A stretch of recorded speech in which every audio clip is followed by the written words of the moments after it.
Right now at noon, one local casino announces they have a data breach resulting in real people's information being compromised. And cold temperatures have returned to the 4 states, and it is just bitterly cold out there today. We'll take a look at that forecast coming up.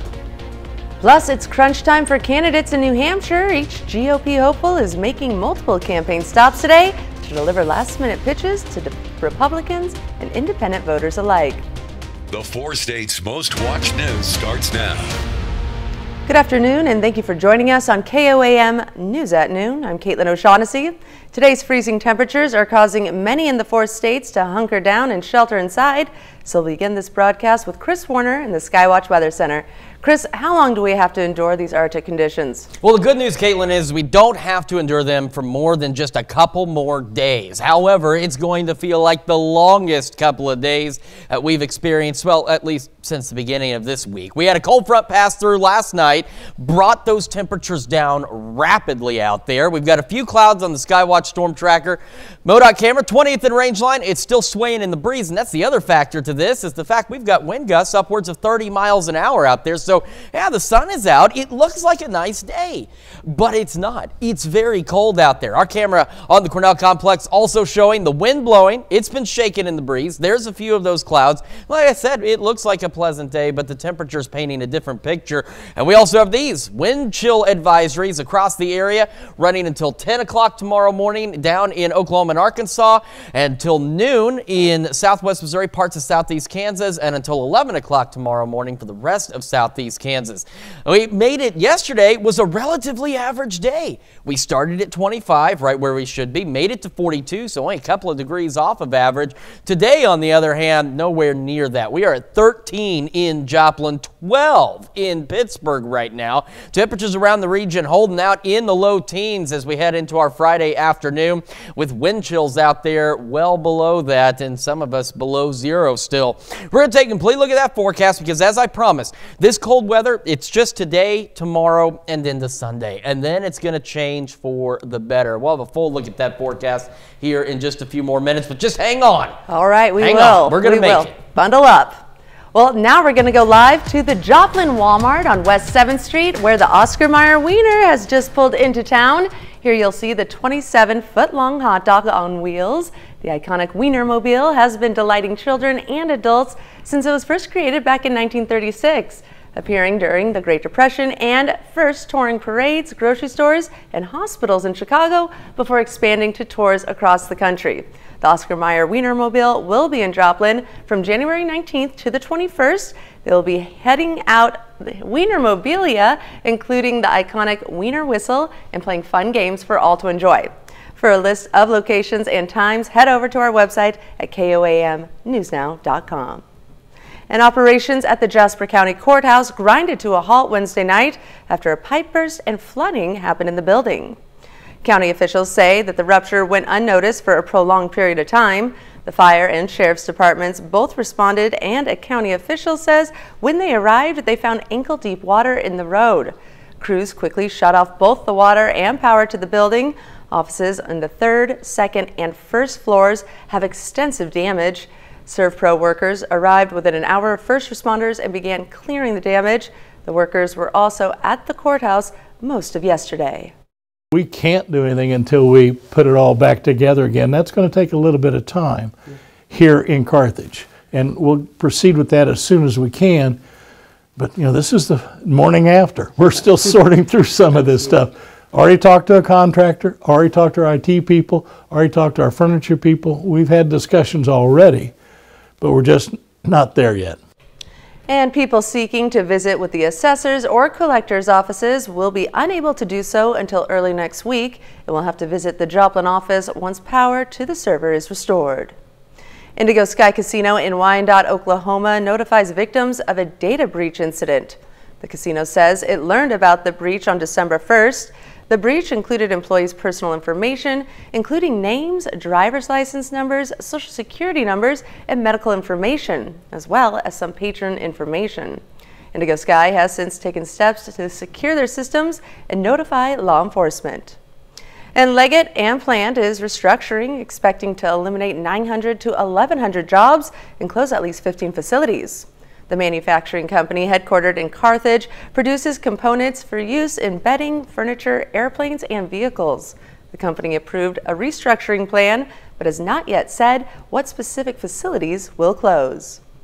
And at the start of January, the Corporate Transparency Act went into effect, meaning small businesses must report financial records to the Financial Crimes Enforcement Network. The purpose? To help prevent money laundering. A Webb City Tax Service and the Carthage Chamber of Commerce believe a lot of local businesses aren't aware of the change. Businesses have until January 1st, 2025 to make sure records are filed. But if they miss the deadline, the consequences could be costly. There are civil penalties. It's $500 a day that you're in non-compliance. There are criminal penalties up to 2 years imprisonment and up to a $10,000 fine. And the federal government is offering webinars and other information to help business owners navigate the new rules. Local schools are seeing students for the first time since the winter weather hit the 4 states. While some districts use snow days, others also took advantage of AMI days. AMI stands for Alternative Method of Instruction, which means that students are studying from home. Carthage schools, for example, had 1 snow day and used 2 AMI days. Well, I think the concept was born during the pandemic, but I also think that just now that the technology is there for a lot of schools and that kids have the ability to learn from home, virtually, I think that it's an opportunity now that the state has implemented. If it's too cold outside, I don't like staying out there for very long, so it's nice to have something to come inside and do when you're not outside doing stuff. But not every district in the area used AMI days. Carl Junction schools, for example, chose not to use them. We tried reaching out to that district, but they were not available for an interview. And that's a look at today's top stories and weather in our first 7 minutes. Up next on KOAM News at Noon. Several nonprofits were impacted by the winter storm, causing them to cancel food giveaways. So, with the increase in calls for help, Arkansas Food Bank steps up to try to meet the need. And later, we're making speckled brookie bars in the Mr. Food Test Kitchen. Stay tuned. Arkansas is the nation's leader regarding food insecurity, and on top of that, this week's winter forced many hourly workers to lose income with businesses closing. That's where the Arkansas Food Bank comes into play, where they put in extra efforts to keep its doors open and Arkansans fed. During major winter events like the one we just had, running to the grocery store to stock up on food is a winter weather routine, but not everyone has that luxury. So it's up to our partners to try to figure out, how do we make sure that they're receiving this food and what does that look like? Several nonprofits were impacted by the winter storm, causing them to cancel food giveaways. So with the increase in calls for help, Arkansas Food Bank stepped up to try to meet the need. We were able to get a lot of our pantries rescheduled for their deliveries and pickups and kind of get that into the hands of the community. According to Sherry Jones, the Chief Programs Officer, food insecurity tends to increase during the inclement weather. We're going to have families that have lost income during this time frame that may not necessarily be able to go to the grocery store to purchase food now because they've lost, 2-3 days of, wages. And with the kids being out of school, anytime that happens, to ensure that they have the snacks that they want and, different foods that they need during this time frame. Even with the food bank trying to prepare for the weather, the increase in demand can be hard to match. We're going to need an increase in what we're, pushing out into the community. So we're going to encourage everyone to really think about that and donate those food, monetary if they can. And the New Hampshire primary is Tuesday, and the leading Republican candidates are all campaigning in the Granite State. Each GOP hopeful is making multiple campaign stops today to deliver last-minute pitches to Republican and independent voters alike. Natalie Brand has more details from Washington. It's crunch time for candidates in the Granite State. I hear you're running again. Former UN Ambassador Nikki Haley got an early start Friday, mingling with voters at a coffee shop, hoping that New Hampshire solidifies her place as the alternative to former President Trump. DeSantis and Trump are way out for me.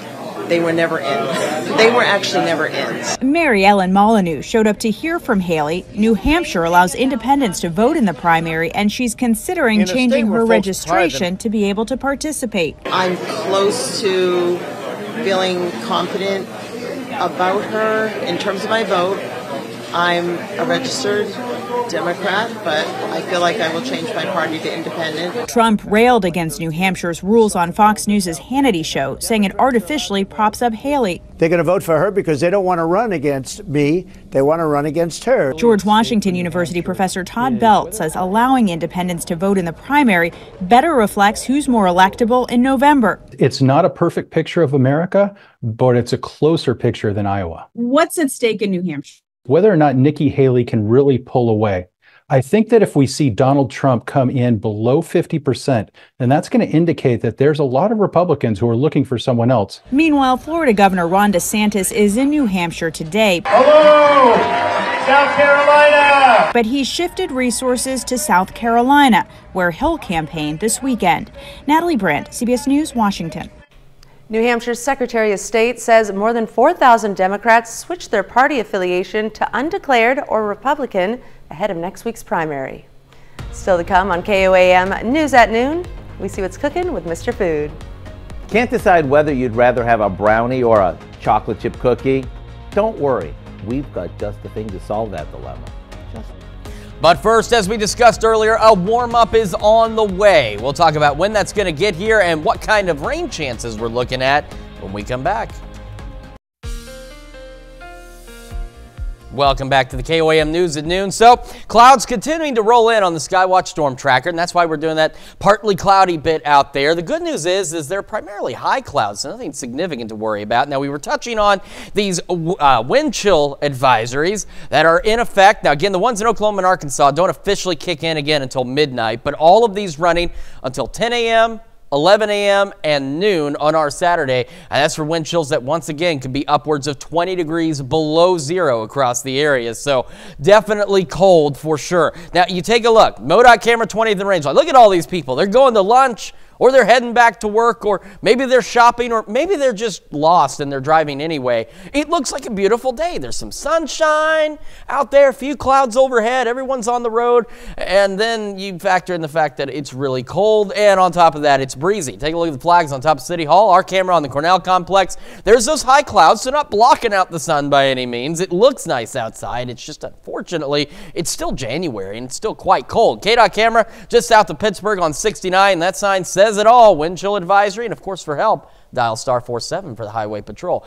Essential information, especially when we had snow-covered highways out there. If you were off in a ditch, that's who you need to call. All right, in Joplin right now, despite how nice it looks, it is 13 degrees. It feels like 1 below zero with a northwest wind at 12, but we've been watching these cameras rock back and forth, so we know those gusts are pushing upwards of 30 at times. It is 12 in Pittsburgh. Feels like 2 above. Not that that makes a difference, but it's at least on the plus side for now. Northwest breeze at 7. Temperatures around the area, most of us sitting in the low teens out there, and even some mid-teens here and there. So 14 Neodesha, 13 in Chanute, 13 Lamar, Nevada, 12 in Fort Scott. And again, we have this odd temperature anomaly that shows up every so often on this map, but we got 12 in the Osho, 10 in Veneta. Then you factor in the wind, temperature anomaly or not, and we are, most of us, if not all of us, wind chills below zero out there, upwards of 10 degrees below zero. So the sunshine and the slightly warmer temperatures help, but as we head back into tonight and into the overnight hours, those wind chills will fall back down to about 20 below zero. Take a look at this. Grove, Miami, Welch, Veneta, more than 30 degrees colder now than where we were yesterday. And yesterday we showed you this, and it was bright oranges and summer-like colors because we were about 20 degrees warmer than the day prior to that. So we have dropped significantly in the last 24 hours, and that's why it's so darn cold. 19 today for our high. Those wind chills 10 to 20 below with the northwest breeze gusting upwards of 30. Believe it or not, we're going to go mostly clear tonight. Still cold, winds gusting upwards of 20. Overnight low right around 6. And as we head into tomorrow, still chilly wind chills up to 15 below. Temperatures low 20s, so a little better under partly cloudy skies. Heading down the road, We go into our Sunday, still cold, so that's day 3 of the colder temperatures as we go mid-30s. Then we head into next week. Take a look at those temperatures, getting into the 40s, upper 40s. We could even potentially be pushing the 50s as we head into next weekend. And all we have to do for those warm temperatures is trade them off for some rain chances. But honestly, we still need the rain here around the area, so I'm not going to complain about getting much needed rain and much needed warmer temperatures out I'll take the warmer temperatures. Absolutely. All right. Well, stick around because we're making speckled brookie bars in the Mr. Food Test Kitchen. We'll be right back. It's time to check in with Howard in the Mr. Food Test Kitchen. Today he's making speckled brookie bars. Take a look. I've got a question for you. Are you more of a brownie or a chocolate chip cookie kind of person? Over the last couple of weeks, I've asked the same question to a bunch of my friends, and about half of them were pretty decisive that they liked one over the other. But there were others who couldn't choose. They like both. If you're on the fence, then you're going to love today's recipe. It's a dessert that's part cookie and part brownie, and it goes together like this. The first thing we do is prepare a box of brownie mix according to the package directions. Then pour half the batter into a 9x13 pan. After spreading it evenly, we top it with slices of refrigerated chocolate chip cookie dough. Then we top that with the rest of the brownie batter before sprinkling on some chopped walnuts and chocolate chips. Now it's ready for the oven. After it bakes and cools, we cut it into bars and serve it with a tall glass of milk or next to a big scoop of vanilla ice cream. To get the recipe for our speckled brookie bars, which is half cookie, half brownie, and all decadent, all you have to do is visit our website. I'm Howard with Kelly in the Mr. Food Test Kitchen, where today we found a doubly delicious way for you to say, ooh, it's so good. To find this recipe, along with many others, just head over to our website at KOAMnewsnow.com and click on Mr. Food. Now here's a look at the 4 state market prices.